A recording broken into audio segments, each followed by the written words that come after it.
I've generated over 50 million views on YouTube, six figures in my early 20s, and invested over 200,000 into the stock market. Now I break down the money lessons I've learned so you can grow wealth and freedom faster. Now in this video, we're going to break down the biggest mistakes people make in the stock market and why most people end up losing money before they even get started. Now, number one, investing more than you can afford.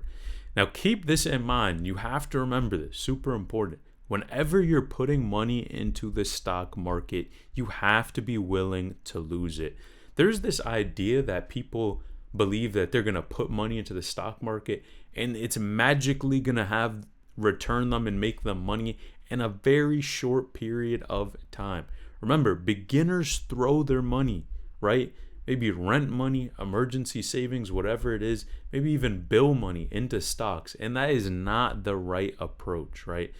When life happens, right? When things happen, maybe you have a car and you have to fix the car. So you're going to have to pay a lot of money for that, right? Maybe you get laid off.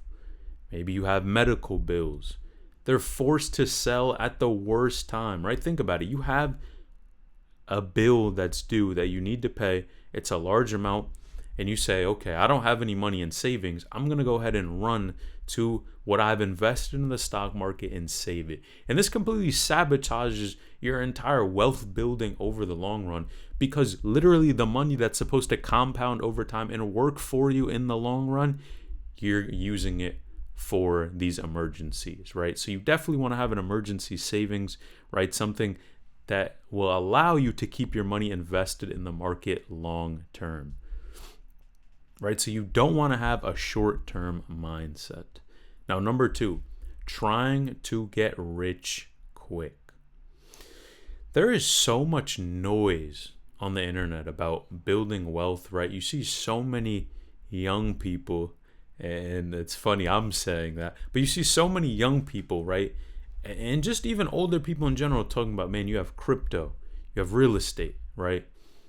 You have the latest stock that's doing well. Right?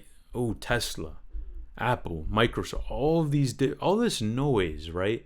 And what happens is when you chase the noise, man, 9 times out of 10, you're probably going to lose.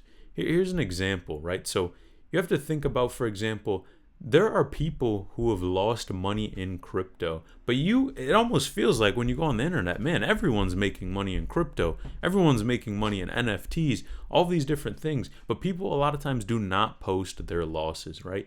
You saw NFTs were hot at one point, and look at them now. They're barely worth anything. But people were saying, oh yeah, this is the next big thing. So you have to be careful when you're chasing trends and have a long-term mindset, right? And that's for anything, right?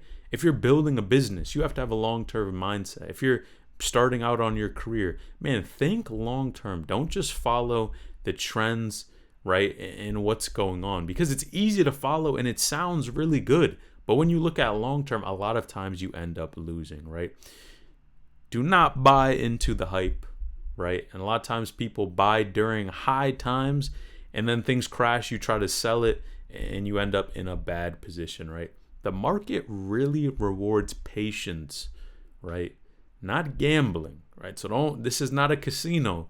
Don't just throw your money into there and think it's going to be all good, right? You have to be patient. Man, the long term is the play, right? And you have other people do day trading, all this other stuff, much higher risk, even swing trading. But again, do your research. Now, if you're watching this because you want to build financial freedom with your money, and one of the best ways I've noticed to do that is through YouTube. Now, I've put together some research showing exactly how I build and scale YouTube channels to generate online income. Click the link down below to get started. Number 3, over trading. And this one, man, you have to be careful, right? So over trading, what does that mean? You put your money into the stock market, you see it drops maybe 1%, 2%, and then you're like, all right, I'm going to sell. Or you keep trying to buy these shiny objects that look nice, right? And you keep buying and selling. Maybe you see it dropped, so you're like, all right, I'm going to get in at a better price. You sell it, and then you wait till it goes down, and you're waiting to buy it, And then what happens? It doesn't go down, it keeps going up, and you miss an opportunity, and then you end up buying at an all-time high, right? So you have to keep that in mind. Of course, you want a deal, you want a good deal when you're buying assets.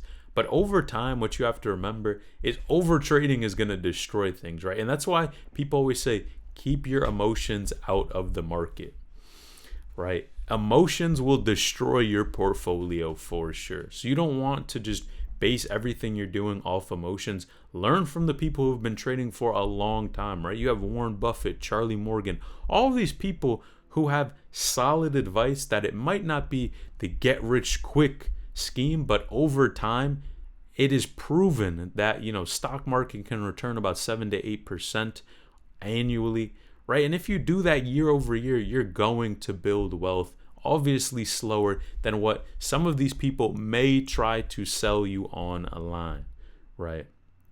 And of course, when you keep buying and selling as well, you run into things like taxes and fees, right? You have capital gains, especially on short term. If you hold something for less than a year, you're going to just be spending a lot of money even there, right? So, and of course, yes, you could have capital losses as well, right? But just this bad timing and just being impatient eats away at gains. And even pros can't time the market consistently, right? So beginners for sure are going to be basically running into a brick wall. Number 4, no clear plan. Now, most beginners invest emotionally, right? And you look at headlines, especially, man, the way people talk about money on TikTok and some of these platforms, it's insane. Like, people just say so many different things about what you should do with your money, and it's hard to even know who to listen to, right? And then also, there's a huge fear of missing out, right? Let's say someone posts a financial investment that they're making on TikTok, and it gets 1 million views. You have all these people who, when you look at it, you're like, man, this is an opportunity. This could be my ticket to build wealth, and I don't have to spend all of this time. And remember, everything comes with a risk and reward. So you have to analyze and be very, very diligent about who you're listening to and what type of risk can come with those decisions, right? So we always want to make a long-term decision framework. We want to think long-term. Don't let decisions just feel random. You're just trying things out, right? Remember, like we said, you have to be willing to lose the money. Now, if you don't know your plan, the market's going to eat you alive. So really be sure, if you need a financial advisor, someone to talk to, or maybe you just want to even keep it simple, invest in the S&P 500 and that's it. Man, just speak to someone, do your due diligence. There are so many resources out here to learn more about investing, especially for long term. Number 5, ignoring diversification. Now, going all in on one company can feel exciting, right? It does feel like gambling at a certain point in time until it collapses, right? So you have to be careful to just think that, right, this one company, there's more headlines, so I'm going to invest in this company. I'm going to make 100%. I'm going to put my life savings in there, make 100%, and then I'm going to get out of the market. No, slow down, right? Have a long-term mindset. Try to build wealth the slow way, right? A single failure, think about it. One mistake, one huge financial mistake can literally wipe out your entire savings that you have been working for. And I shouldn't even be saying savings because that should be your emergency fund. The amount that you're allotting to investments, it could literally be wiped out. That's time, energy, and attention that you put for years and years. Listen to me. Be careful. Be careful. Be diverse, right? Now, diversification isn't flashy because things always go up and down, but it's really about what you keep in the game long enough to win. Avoid the trends. Avoid the shiny object syndrome. Think long term. And ensure that you're making solid decisions. And if you don't know who to ask, man, if you don't know what type of move, that you need to make, find out who you need to ask, reach out to a financial advisor. Any of those type of people can give you a better information. And of course, it also depends on how much risk you're willing to take on with your investments, because there is no one size fits all for investing. Now, if you love learning about finances and want to learn more, click this video on the screen.